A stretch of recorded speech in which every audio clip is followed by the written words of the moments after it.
φίλες για την διοργάνωση της σημερινής τελετής μνήμης προς την Ζηναΐδα Κουζνετσόβα Τσιγκέλη που πολεμούσε στο Β' Παγκόσμιο Πόλεμο για να υπάρχει ειρήνη στον κόσμο. Αυτή η τελετή είναι ιδιαίτερα σημαντική τώρα, στην εποχή που υπάρχουν δυνάμεις που θέλουν να μεταγράψουν την ιστορία, που δεν θέλουν να ξέρουμε πώς νίκησε στον πόλεμο, που δεν θέλουν η νέα γενιά, η νεολαία να ξέρει την ιστορική αλήθεια.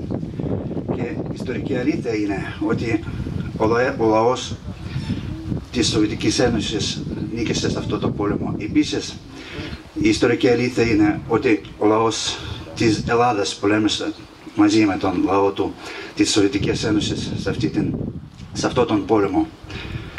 Και εμείς δεν θα επιστρέψουμε κάποιος να μεταγράψει την ιστορία.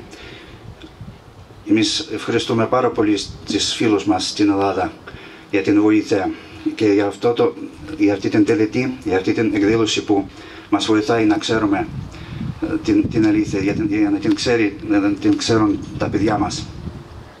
Ξέρετε, προηγούμενο έτος ήταν αφιερωματικό έτος φιλίας της Ρωσίας και της Ελλάδας. Το έτος τελείωσε, όμως η φιλία συνεχίζεται και αυτό το βλέπουμε εδώ και τώρα. Σας ευχαριστώ πάρα πολύ.